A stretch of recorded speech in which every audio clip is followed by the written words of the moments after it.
안녕하세요, 여러분. 오늘은 특별한 이야기를 들려드릴게요. 여러분은 기적을 믿으시나요? 정말 절망적인 순간에 기적이 일어날 수 있을까요? 살려주세요. 제 아이가 위험해요. 이 절박한 외침이 울려 퍼진 그날, 한 여인의 인생이 완전히 바뀌게 됩니다. 여러분, 만약 아이를 가질 수 없다면 어떤 기분일까요? 그리고 간절히 원하던 아이를 가졌다가 잃는다면 그 고통을 상상할 수 있으신가요? 오늘 들려드릴 이야기의 주인공 헤일리는 그 고통을 온몸으로 겪었습니다. 하지만 그녀의 이야기는 거기서 끝나지 않아요. 지구 반대편, 낯선 나라에서 그녀를 기다리고 있던 기적 같은 만남이 있었거든요. 헤일리의 이야기가 바로 그런 이야기예요. 이 아이는 단순한 생명이 아니에요. 이 아이는 기적이에요. 누가 이런 말을 했을까요? 그리고 그 말의 진정한 의미는 무엇이었을까요? 자, 이제 헤일리의 여정을 함께 따라가 볼까요? 이 이야기는 슬픔과 상실로 시작하지만 희망과 지적으로 가득 찬 여정이 될 거예요. 지금부터 그녀의 이야기를 들려드릴게요. 잠깐 여러분 그거 아세요? 여러분의 구독, 좋아요, 알림 설정은 저에게 가장 큰 힘이 됩니다. 클릭 한 번으로 제게 큰 힘을 주시길 바라요. 안녕하세요. 저는 헤일리입니다. 미국 캘리포니아 샌디에이고에서 온 41살의 그래픽 디자이너예요. 남편 브라이언과 함께 바닷가 근처의 작은 집에서 살고 있었죠. 우리 부부는 결혼한 지 8배가 넘도록 아이가 없었어요. 처음엔 커리어에 집중하며 아이 계획을 미뤘지만 35이 넘어가면서 슬슬 가족을 이루고 싶다는 생각이 들었죠. 여보, 우리도 이제 아이를 가져볼까? 어느 날 저녁 식사 자리에서 제가 꺼낸 말에 브라이언은 환하게 웃으며 고개를 끄덕였어요. 그날부터 우리의 부모 되기 여정이 시작됐습니다. 하지만 생각처럼 쉽지 않았어요. 1년, 2년. 시간이 흘러도 좋은 소식은 들려오지 않았죠. 불임 클리닉을 찾아다니고 호르몬 주사를 맞고 체외 수정까지 시도했어요. 가족과 친구들은 너무 스트레스 받지 말라고 말했지만 매달 찾아오는 실패의 아픔은 말로 표현할 수 없을 정도로 컸어요. 그러던 3년째 되던 해 드디어 기적이 일어났습니다. 임신 테스트기에 두 줄이 선명하게 나타난 순간 저는 욕실 바닥에 주저앉아 엉엉 울었어요. 브라이언이 달려와 저를 껴안았죠. 우리는 그 작은 플라스틱 막대를 보며 한참을 웃고 울었습니다. 드디어 우리 가족이 늘어나는구나. 브라이언이 내 배를 조심스럽게 쓰다듬으며 말했어요. 그 후로 우리의 일상은 완전히 바뀌었죠. 아기 방을 꾸미고 이름을 고민하고 태교 음악을 틀어놓고 매일 아기에게 말을 걸었어요. 초음파 사진을 볼 때마다 눈물이 났습니다. 특히 16주 차에 성별이 여자아이라는 걸 알았을 때는 정말 기뻤어요. 엠마라는 이름을 지어주기로 했죠. 그런데 여러분, 이런 행복이 얼마나 더섭을 수 있는지 아세요? 임신 26주 차. 그날은 평범한 수요일이었어요. 재택근무를 하던 중 갑자기 뭔가 축축한 느낌이 들었어요. 화장실에 가보니 팬티가 젖어 있었죠. 처음엔 소변을 지린 줄 알았어요. 하지만 그게 아니었습니다. 양수였어요. 순간 머릿속이 하얘졌어요. 아직 때가 아니야. 아직 아기가 너무 작아. 떨리는 손으로 브라이언에게 전화를 걸었어요. 10분도 안 돼 그가 달려왔고 우리는 곧장 병원으로 향했습니다. 응급실에 도착해서 의사를 만났을 때 그의 표정만 봐도 알 수 있었어요. 좋지 않은 소식이라는 걸. 의사는 조심스럽게 말했습니다. 자궁경부 무력증입니다. 자궁경부가 조기에 열려 양수가 새고 있어요. 그럼 어떻게 해야 하나요? 수술이라도 뭐든지 할게요. 제 목소리가 떨리고 있었어요. 의사는 천천히 고개를 저었습니다. 죄송합니다. 이미 양수가 많이 빠져나간 상태예요. 자궁 내 감염 위험이 높아 기다릴 수밖에 없습니다. 기다린다고요? 뭘 기다린다는 거죠? 브라이언이 다급하게 물었어요. 아기가 태어날 때까지요. 의사의 목소리가 작아졌습니다. 그 순간 제 세상이 무너져 내렸어요. 26주. 우리 엠마는 아직 살아남기에는 너무 작고 약했어요. 그날 밤 저는 병원 침대에 누워 계속해서 기도했습니다. 제발, 제발 우리 아이를 지켜주세요. 하지만 기적은 일어나지 않았어요. 이틀 후, 진통이 시작됐고 저는 어쩔 수 없이 우리 작은 엠마를 세상에 내보내야 했습니다. 그녀는 태어나자마자 우리 곁을 떠났어요. 간호사가 작은 담요에 쌓인 엠마를 건네줬을 때 저는 그녀의 완벽한 작은 손가락과 발가락을 보며 숨이 멎는 것 같았어요. 너무나 작고 연약했지만 그 어떤 것보다 사랑스러웠습니다. 안녕, 우리 엠마. 저는 떨리는 목소리로 속삭였어요. 브라이언은 저희 옆에 앉아 말없이 울고 있었습니다. 병원에서는 우리에게 엠마와 함께할 시간을 주었어요. 우리는 그녀를 안고 이야기하고 사진을 찍었습니다. 마지막 작별 인사를 하는 순간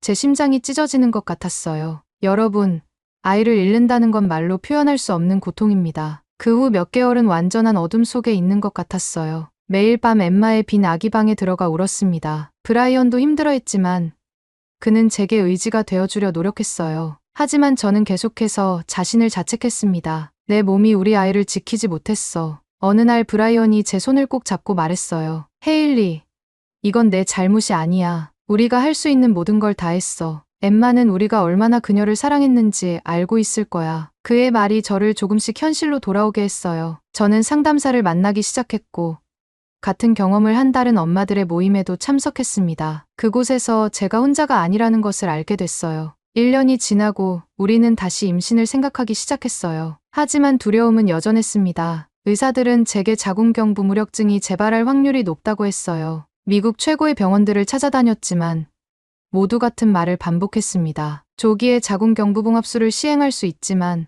성공률은 보장할 수 없습니다. 그러던 어느 날 온라인 자조 모임에서 한 한국계 미국인 여성을 만났어요. 그녀는 저와 비슷한 경험을 했지만 한국의 한 병원에서 치료를 받고 건강한 아이를 낳았다고 했습니다. 한국의 한림대학교 강남성심병원이에요. 자궁경부무력증 클리닉이 있는데 정말 대단해요. 저도 미국에서 포기하고 한국으로 갔었거든요. 저는 그날 밤 그 병원에 대해 모든 것을 찾아봤어요. 대학병원 중 유일하게 자궁경부무력증 클리닉을 운영하며 특별한 복식자궁경부봉합술이라는 수술법으로 높은 성공률을 자랑한다는 사실을 알게 됐습니다. 다음 날 아침, 저는 결심했어요. 브라이언에게 말했죠. 한국에 가볼래요. 우리에게 마지막 희망이 될 수도 있어요. 브라이언은 잠시 생각하더니 고개를 끄덕였어요.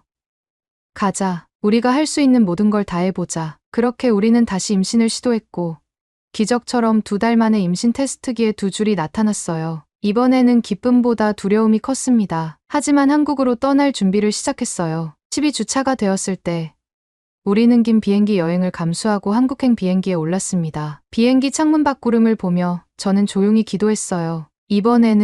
이번에는 꼭 우리 아이를 지켜낼 거야. 여러분, 제 이야기가 여기서 끝났다면 그저 슬픈 사연에 불과했을 거예요. 하지만 진짜 이야기는 이제부터 시작입니다. 한국에서 일어난 기적 같은 일들, 그리고 우리 가족이 어떻게 새로운 희망을 찾게 되었는지 다음 이야기에서 계속 들려드릴게요. 여러분, 절대 희망을 놓지 마세요. 제가 그랬던 것처럼요. 한국, 서울의 공기는 미국과 달랐어요. 인천공항에 도착했을 때 느껴지는 그 특유의 분주함과 정돈된 느낌이 저를 반겼습니다. 브라이언이 제 손을 꼭 잡아주었죠. 우리는 서로를 바라보며 작게 미소 지었어요. 설렘보다는 간절함이 더 컸습니다. 잘 될 거야. 브라이언의 말에 고개를 끄덕였지만 사실 저는 너무 두려웠어요. 또 실패하면 어쩌지? 또 그 고통을 겪게 된다면. 그런 생각들이 머릿속을 맴돌았습니다. 공항에서 나와 미리 예약해둔 택시를 탔어요. 기사님은 친절하게 영어로 인사하시더군요. 처음 한국 오셨어요? 우리가 고개를 끄덕이자 기사님은 창밖으로 보이는 풍경들을 하나하나 설명해 주셨습니다. 긴장했던 마음이 조금씩 풀어지는 느낌이었어요. 호텔에서 하루 묵은 뒤 드디어 병원에 가는 날이 왔습니다. 한림대학교 강남성심병원은 생각보다 훨씬 컸어요. 현대적인 건물이 늘어서 있었고 로비는 깔끔하고 밝았죠. 외국인 진료센터에서 우리를 맞이한 통역사 분이 친절하게 안내해 주셨어요. 이쪽으로 오세요. 이 교수님께서 기다리고 계세요. 통역사를 따라 산부인과로 가는 길.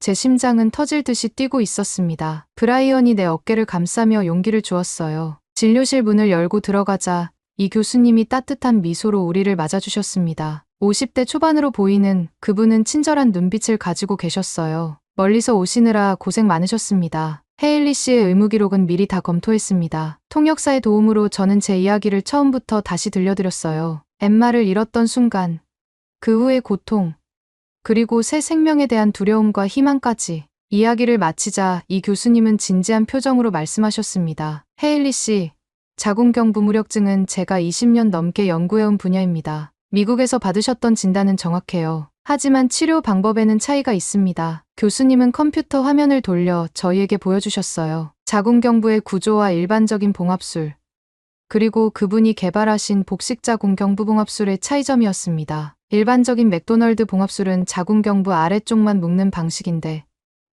저희 병원의 복식 자궁경부 붕합술은 자궁경부 전체를 감싸 조여주는 방식입니다. 성공률이 훨씬 높아요. 말씀을 들으며 희망이 조금씩 커져갔어요. 교수님은 계속해서 설명해 주셨습니다. 현재 임신 13주차시죠. 지금이 수술하기 가장 좋은 시기입니다. 내일 입원하셔서 모든 검사를 마치고 모레 수술을 진행하는 것으로 하겠습니다. 브라이언이 물었어요. 수술 위험성은 어떤가요? 모든 수술에는 위험이 따르지만 이 수술은 산모와 태아 모두에게 안전한 편입니다. 물론 수술 후에는 일주일 정도 절대 안정이 필요하고 그 후로도 활동을 최소화해야 합니다. 그렇게 저는 다음날 입원했습니다. 한국 병원은 미국과 달랐어요. 다인실이 기본이었는데 저는 외국인이라 특별히 1인실을 쓸 수 있었죠. 간호사들은 영어를 잘 못하셨지만 번역기를 사용해가며 저를 챙겨주셨어요. 검사를 받는 동안 같은 병동의 한국 산모들을 만났습니다. 놀랍게도 그분들 중 많은 분이 저와 같은 자궁경부 무력증으로 고생하고 계셨어요. 한 분은 영어를 조금 하셨는데 그분이 저에게 말했습니다. 여기 이 교수님 정말 대단해요. 저도 아이 2번 잃었는데 여기서 수술받고 지금 셋째 임신 중이에요. 그 말을 들으니 갑자기 눈물이 났어요. 같은 아픔을 겪은 사람들이, 그것도 성공한 사례들이 바로 눈앞에 있다니. 그건 어떤 의학 논문보다 더 큰 위로가 되었습니다. 수술 전날 밤, 브라이언과 함께 호텔에서 가져온 태아 심장 모니터로 아기의 심장 소리를 들었어요. 건강하게 쿵쿵 뛰는 그 소리에 저희는 서로 바라보며 웃었습니다. 이번에는 꼭 수술날 아침, 이상하게도 평온한 마음이 들었어요. 마취과 의사가 와서 척추 마취에 대해 설명해 주셨고 이 교수님도 마지막으로 와서 격려해 주셨습니다. 걱정 마세요. 곧 건강한 아기 안을 수 있을 겁니다. 수술실로 향하는 길, 브라이언이 저를 끝까지 배웅해 주었어요. 그의 손을 놓기 전 저는 말했습니다. 사랑해. 고마워. 수술실은 생각보다 따뜻했어요. 마취가 들어가고 하반신이 저려오는 느낌이 들었습니다. 수술 과정은 생각보다 빨랐어요. 의사와 간호사들이 서로 한국말로 이야기하는 소리가 들렸고 가끔 영어로 저에게 상태를 알려주셨습니다. 잘 되고 있어요. 헤일리. 1시간 정도 지났을까?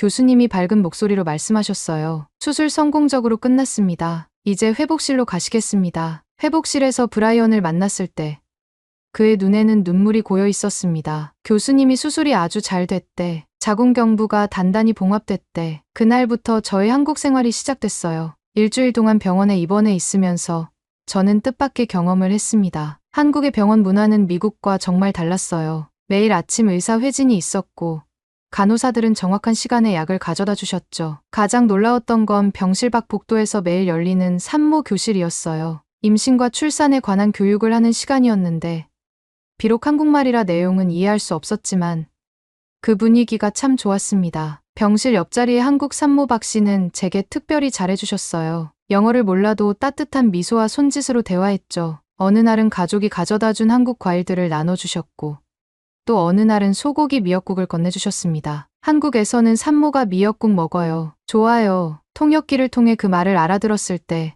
저는 감동했어요. 낯선 나라에서 만난 이 따뜻한 인연이 제게 큰 위로가 되었습니다. 퇴원하는 날, 이 교수님은 저희에게 앞으로의 계획을 설명해 주셨어요. 지금부터는 2주에 한 번씩 외래 진료를 보시면 됩니다. 한국에 얼마나 계실 수 있나요? 우리는 3개월 비자를 받아왔다고 말씀드렸어요. 교수님은 고개를 끄덕이셨습니다. 24주차까지는 위험 기간이니 한국에 계시는 게 좋겠네요. 그 이후에는 미국으로 돌아가셔도 괜찮습니다. 물론 비행기 탑승 전에 꼭 상담받으셔야 해요. 그렇게 우리는 서울 강남의 작은 원룸을 월세로 얻어 한국 생활을 시작했어요. 브라이언은 원격으로 일할 수 있어서 다행이었죠. 저는 완전한 베드 레스트 상태였기 때문에 하루 종일 침대에 누워 있어야 했어요. 답답할 법도 했지만 이상하게도 평온했습니다. 우리 아기가 안전하다는 생각에 그 어떤 불편함도 견딜 수 있었으니까요. 브라이언은 매일 한국 음식을 배달시켜 왔어요. 처음에는 매운 음식에 적응하기 힘들었지만 점점 한국 음식의 맛에 빠져들었죠. 특히 순두부찌개와 비빔밥은 제가 정말 좋아하게 된 음식이에요. 한국에서의 생활이 1달, 2달 지나면서 저는 조금씩 안정을 찾아갔어요. 매주 병원을 방문할 때마다 아기의 심장 소리를 듣는 건 세상에서 가장 행복한 순간이었습니다. 이 교수님은 매번 정말 잘 크고 있어요 라고 말씀해 주셨고 초음파 사진을 보여주시며 아기의 성장 과정을 설명해 주셨죠. 스물도 주차에 접어들면서 저는 드디어 침대에서 일어나 조금씩 활동할 수 있게 되었어요. 처음으로 브라이언과 함께 집 근처 카페에 갔을 때의 그 기쁨이란 마치 새장에서 풀려난 새처럼 느껴졌습니다. 그러나 행복도 잠시 26주차에 접어든 어느 밤이었어요. 잠에서 깨어났는데 이상한 느낌이 들었습니다. 화장실에 가보니 팬티에 조금 묻어있는 피를 발견했어요. 그 순간 온몸에 식은땀이 흘렀습니다. 이전에 엠마를 잃었던 그 순간이 떠올랐어요. 브라이언, 일어나. 병원에 가야 해. 떨리는 목소리로 남편을 깨웠습니다. 한밤중이었지만 우리는 곧바로 택시를 타고 병원 응급실로 향했어요. 다행히 병원에는 야간 당직 의사가 있었고 응급 초음파 검사를 받을 수 있었습니다. 봉합은 아직 잘 유지되고 있어요. 하지만 자궁 수축이 약간 있네요. 입원하셔서 지켜봐야겠습니다. 브라이언이 내 손을 꼭 잡아주었어요. 우리는 아무 말도 하지 않았지만 서로의 두려움을 느낄 수 있었죠. 제발 이번에는 아니길. 다음 날 아침 이 교수님이 회진 오셨을 때 그의 표정은 생각보다 심각해 보였어요. 헤일리 씨, 상태가 좋지 않네요. 자궁경부가 약간 짧아졌어요. 조산의 위험이 있습니다. 그 말을 듣는 순간 온몸에 힘이 빠졌어요. 브라이언이 물었습니다. 어떻게 해야 하나요? 일단 자궁 수축 억제제를 투여하고 태아폐 성숙을 위한 스테로이드 주사도 맞으셔야 합니다. 그리고 절대 안정이 필요해요. 그날부터 저는 병실 침대에 완전히 누워만 있어야 했어요. 화장실 가는 것조차 허락되지 않았죠. 매 시간마다 간호사가 와서 태아 심박수를 체크했고 4시간마다 주사를 맞았습니다. 고통스러웠지만 아기를 지키기 위해서라면 어떤 것도 참을 수 있었어요. 이틀째 되는 날 갑자기 강한 수축이 느껴졌어요. 진통인지 확신할 수 없었지만 너무 아팠습니다. 간호사를 불렀고 곧 의사가 달려왔어요. 조기 진통이 시작됐습니다. 더 강한 약물을 투여해야겠어요. 약물이 주입되자 온몸이 떨렸어요. 심장이 빨리 뛰고 손이 저리는 부작용이 나타났지만 다행히 진통은 멈추었습니다. 그날 밤 브라이언은 병실에서 저와 함께 밤을 새웠어요. 쪼그려 앉아 내 손을 잡고 있는 그의 모습에 미안함과 고마움이 교차했습니다. 미안해. 힘들게 해서. 무슨 소리야. 우리 아이를 위한 거잖아. 넌 정말 강한 사람이야. 헤일리. 그의 말에 가슴이 뭉클해졌어요. 미국에서 엠마를 잃었을 때 저는 완전히 무너져 내렸지만 이번에는 달랐습니다. 두려움은 있지만 이상하게 강한 믿음이 있었어요. 우리가 이 시련을 이겨낼 수 있다는. 일주일이 지나고 상태가 조금 안정되었지만 여전히 위험한 상황이었어요. 이 교수님은 매일 와서 저를 격려해 주셨습니다. 28주를 넘기면 생존율이 크게 높아져요. 조금만 더 견뎌보세요. 그 말씀대로 저는 하루하루를 버텼습니다. 침대에 누워 천장만 바라보는 일상이 때로는 너무 지루했지만 태동이 느껴질 때마다 새로운 힘이 솟아났어요. 종종 병실을 찾아오는 박씨 산모는 제게 계속해서 한국 음식을 가져다 주었고 브라이언은 제가 심심하지 않도록 책과 영화를 준비해왔습니다. 29주차에 접어들었을 때 이 교수님이 아주 좋은 소식을 가져오셨어요. 검사 결과가 정말 좋습니다. 자궁경부가 다시 안정되었어요. 이제 산모병동으로 옮겨도 될 것 같네요. 그 말은 위급한 고비를 넘겼다는 뜻이었어요. 브라이언과 저는 기쁨의 눈물을 흘렸습니다. 하지만 안심하기엔 아직 이른 시간, 돌이킬 수 없는 일이 벌어졌어요. 산모 병동으로 옮긴 바로 다음 날 새벽, 갑자기 양수가 터졌습니다. 아직 30주도 되지 않은 시점이었어요. 응급 코드가 울리고 의료진이 달려왔습니다. 양수가 터졌어요. 분만실로 이동해야 합니다. 모든 게 꿈같이 빠르게 진행됐어요. 분만실에 도착했을 때 이미 진통이 시작되고 있었습니다. 이 교수님이 급히 달려오셨어요. 헤일리 씨, 아직 아기가 너무 작아요. 제왕절개를 해야 합니다. 지금 수술실을 준비하고 있어요. 브라이언은 수술복으로 갈아입고 제 옆에 있었어요. 그의 눈에는 두려움이 가득했지만 용기를 내 미소를 지어 보였습니다. 괜찮아. 우리 둘 다 괜찮을 거야. 저는 그저 고개를 끄덕일 뿐이었어요. 마취제가 들어가고 의식이 흐려질 때 마지막으로 든 생각은 제발 우리 아기가 살아있게 해주세요였습니다. 다음 기억은 회복실에서의 일이에요. 희미한 의식 속에서 브라이언의 목소리가 들렸습니다. 헤일리, 우리 딸이야. 정말 작지만 살아있어. 신생아 중환자실에 있어. 그 말을 듣는 순간 모든 고통이 사라지는 것 같았어요. 우리 아기가 살아있다니. 엠마처럼 품에 안지도 못한 채 보내지 않아도 된다니. 회복 후 처음으로 신생아 중환자실에 갔을 때의 느낌은 말로 표현할 수 없어요. 손바닥만 한 작은 아기가 인큐베이터 안에 누워 있었습니다. 온갖 선들이 그 작은 몸에 연결되어 있었어요. 체중은 고작 1300g. 안녕, 소피아. 유리창 너머로 속삭였어요. 그게 우리가 정한 이름이었습니다. 소피아는 지혜라는 뜻인데 이 작은 생명이 우리에게 가르쳐준 인내와 희망의 지혜를 생각하며 지은 이름이었죠. 의사들은 소피아가 미숙아였기 때문에 여러 합병증의 위험이 있다고 했어요. 폐가 미숙하고 면역력도 약했죠. 하지만 놀랍게도 소피아는 강했습니다. 매일매일 조금씩 나아졌어요. 처음으로 제 손가락을 잡았을 때, 처음으로 직접 모유를 먹였을 때, 그 순간들은 평생 잊지 못할 거예요. 소피아가 인큐베이터에서 생활한 지 한 달이 지났어요. 매일 아침 저녁으로 신생아 중환자실을 찾아가는 것이 저희의 일상이 되었습니다. 처음에는 너무 작고 약해 보여서 만지기도 두려웠지만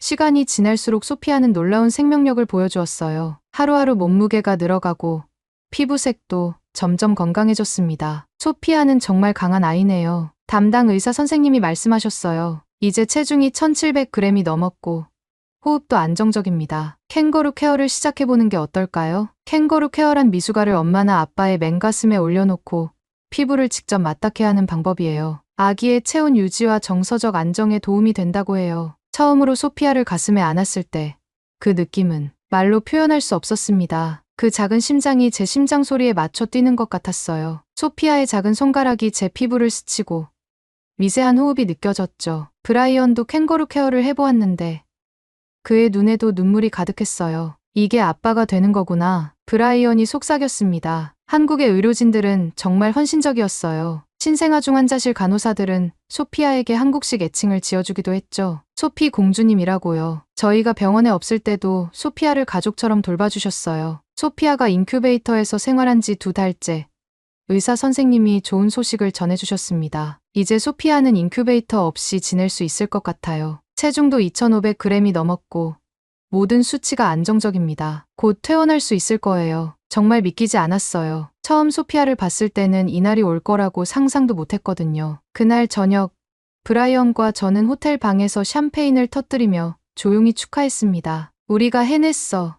헤일리, 소피아도, 너도, 우리 모두가 해냈어. 이제 남은 문제는 미국으로 돌아가는 것이었어요. 소피아는 아직 작은 미숙아였기 때문에 장거리 비행이 위험할 수 있었거든요. 이 교수님과 상담 끝에 소피아가 적어도 생후 3개월은 되어야 비행기를 탈 수 있다는 결론이 났습니다. 그렇다면 우리 한국에 조금 더 머물러야겠네. 브라이언이 말했어요. 사실 우리의 비자 기간과 숙소 계약도 거의 끝나가고 있었죠. 하지만 소피아를 위해서라면 어떤 어려움도 감수할 준비가 되어 있었습니다. 그때 예상치 못한 도움의 손길이 왔어요. 병원에서 저희 이야기를 들은 한 간호사 선생님이 자신의 어머니 댁의 방을 소개해 주셨어요. 서울 근교의 조용한 동네에 있는 한옥이었는데 시어머니께서 혼자 사시는 큰 집에 남는 방이 있다고 했습니다. 한국 전통 가옥에서 소피아가 건강하게 자랄 수 있을 거예요. 반신반의하며 찾아간 그 집은 정말 아름다웠어요. 나무와 흙으로 지어진 전통 한옥이었는데 현대식 시설도 갖추고 있었죠.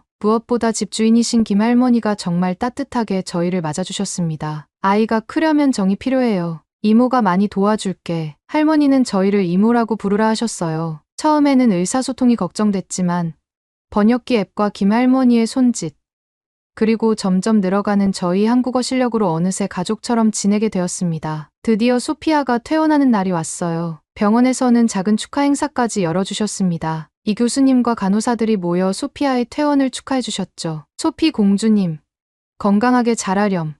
간호사들이 한국어로 인사했어요. 정말 감사합니다. 여러분이 아니었다면 소피아를 이렇게 안을 수 없었을 거예요. 제 눈에는 눈물이 고였습니다. 소피아를 안고 병원을 나서는 순간 마치 새로운 삶이 시작되는 것 같았어요. 브라이언이 운전하는 렌터카로 김할머니 댁으로 향했습니다. 소피아는 차 안에서 평온하게 잠들어 있었어요. 김할머니 댁에서의 생활은 정말 특별했습니다. 아침마다 마당에 들어오는 햇살, 새소리, 그리고 할머니가 끓여주시는 된장국 냄새로 하루가 시작됐어요. 할머니는 소피아를 정말 귀여워하셨고 매일 안아주고 한국 전래동화를 들려주셨어요. 소피아는 할머니 품에서 늘 행복해 보였습니다. 이 아이, 한국 혼이 있어요. 눈빛이 우리 한국 사람 같아. 할머니의 말씀에 저희는 웃었지만 어쩌면 정말 그런지도 모른다는 생각이 들었어요. 소피아는 한국에서 태어나 한국의 정성으로 살아났으니까요. 소피아가 100일을 맞이했을 때 김할머니는 특별히 100일 잔치를 준비해 주셨어요. 한국에서는 아기가 태어나서 100일을 맞이하면 특별한 의식을 한다고 하셨죠. 붉은 떡을 이웃에게 나눠주고 아기의 건강과 장수를 기원하는 자리였습니다. 할머니가 소피아에게 색색의 전통 한복을 입혀주셨어요. 작은 소피아가 한복을 입은 모습은 정말 인형 같았습니다. 동네 이웃들이 모두 모여 소피아의 100일을 축하해 주셨어요. 저희는 비록 말은 통하지 않았지만 그분들의 따뜻한 마음만은 충분히 느낄 수 있었습니다. 소피아가 생후 넉 달이 되었을 때 의사 선생님은 이제 비행기 여행을 해도 괜찮다고 말씀해 주셨어요. 드디어 미국으로 돌아갈 시간이 온 거죠. 정든 한국을 떠나려니 마음이 아팠습니다. 특히 김할머니와 헤어지는 건 정말 슬펐어요. 할머니, 정말 감사드립니다. 소피아가 크면 할머니에 대한 이야기를 많이 들려줄게요. 잊지 말고 자주 연락해. 소피아 사진도 많이 보내줘요. 할머니는 손수 지은 한복 3벌과 소피아를 위한 전통 베개를 선물해 주셨어요. 그리고 저희를 위해 직접 만든 한국 부적도요. 건강과 행운을 빌어주는 부적이라고 하셨습니다. 떠나기 전날 밤, 이 교수님도 저희를 찾아오셨어요. 교수님은 소피아를 마지막으로 진찰해 주시고 미국에서도 꾸준히 건강 체크를 받아야 한다고 당부하셨습니다. 헤일리 씨, 소피아는 정말 기적의 아이예요. 나중에 크면 꼭 한국에 다시 데려오세요. 그때는 자기 발로 걸어서 만나러 오게 될 거예요. 미국으로 돌아가는 비행기 안에서 저는 창밖으로 멀어지는 한국 땅을 바라보며 깊은 감사함을 느꼈습니다. 이 나라가 아니었다면, 이곳에 의료진이 아니었다면, 김할머니가 아니었다면 지금 제 품에 안겨 평온하게 자고 있는 소피아는 없었을 거예요. 샌디에이고에 도착했을 때 가족들이 모두 공항에 나와 있었습니다. 소피아의 할아버지, 할머니, 이모, 삼촌들 모두가 처음 만나는 소피아를 보며 눈물을 흘렸어요. 그들에게 저희 한국 이야기를 들려주었죠. 자궁경부 무력증으로 첫 아이를 잃었던 일, 한국에서 만난 놀라운 의사들, 따뜻한 김할머니, 그리고 기적처럼 태어난 소피아까지. 지금 소피아는 5살이 되었어요. 건강하게 자라서 이제는 유치원도 다니고 있습니다. 매년 소피아의 생일에는 꼭 한국식 미역국을 끓여주고 소피아에게 그녀의 탄생 이야기를 들려줍니다. 한국에서 찍은 사진들을 보여주며 그곳에서 얼마나 많은 사람들이 그녀를 위해 기도하고 노력했는지 이야기해줘요. 김할머니와는 지금도 영상통화로 자주 연락하고 있어요. 할머니는 화면 속 자라는 소피아를 보며 항상 기뻐하십니다. 우리 소피 공주님, 많이 컸네. 작년에는 저희 가족이 한국을 다시 방문했어요. 소피아를 데리고 이 교수님을 찾아갔죠. 교수님은 소피아를 보자 환하게 웃으셨습니다. 정말 건강하게 잘 자랐네요. 봐요. 이렇게 다시 만나게 될 줄 알았어요. 한림대학교 강남성심병원에 들어서니 많은 기억이 물밀듯이 밀려왔어요. 그곳에서 저는 작은 기부도 했습니다. 자궁경부무력증으로 고통받는 다른 산모들을 위해 써달라고요. 병원에서는 감사의 표시로 작은 명패를 만들어주셨어요. 소피아의 희망이라는 이름으로요. 김할머니 댁에 다시 방문했을 때 할머니는 소피아를 보자마자 눈물을 흘리셨어요. 소피아는 비록 한국말을 잘하지 못했지만 할머니에게 달려가 안겼습니다. 마치 오래된 인연을 기억하는 것 같았어요. 여러분, 제 이야기는 여기서 끝이 납니다. 때로는 가장 어두운 순간이 지나야 빛을 볼 수 있는 것 같아요. 저는 엠마를 잃은 슬픔 속에서 소피아라는 기적을 만났습니다. 그리고 낯선 나라에서 예상치 못한 따뜻함과 사랑을 경험했어요. 혹시 지금 절망 속에 계신 분이 있다면 희망을 놓지 마세요. 저도 그랬듯이 여러분의 인생에도 작은 기적이 기다리고 있을 테니까요. 그리고 가끔은 그 기적을 찾기 위해 멀리 떠나야 할 수도 있어요. 하지만 그 여정이 끝나면 여러분은 더 강해진 자신을 발견하게 될 거예요. 소피아는 지금도 종종 묻습니다. 엄마, 나 언제 한국 다시 갈 거야? 할머니 보고 싶어. 그럴 때마다 저는 약속해요. 곧 갈 거야. 소피아, 너의 2번째 고향으로. 그리고 정말로 우리는 곧 다시 한국을 방문할 계획이에요. 이번에는 소피아의 여동생인 한나도 함께요. 네. 저는 2번째 아이도 건강하게 출산했답니다. 한나는 미국에서 태어났지만 언젠가 언니가 태어난 나라를 꼭 보여주고 싶어요. 오늘의 이야기는 여기까지입니다. 오늘의 사연이 마음에 드셨다면 구독, 좋아요 부탁드리겠습니다. 소중한 시간 긴 이야기 끝까지 들어주셔서 진심으로 감사합니다. 앞으로도 더 좋은 사연으로 여러분을 찾아오겠습니다. 시청해주셔서 감사합니다. 해주셔서 감사합니다. 해주셔서 감사합니다. 해주셔서 감사합니다.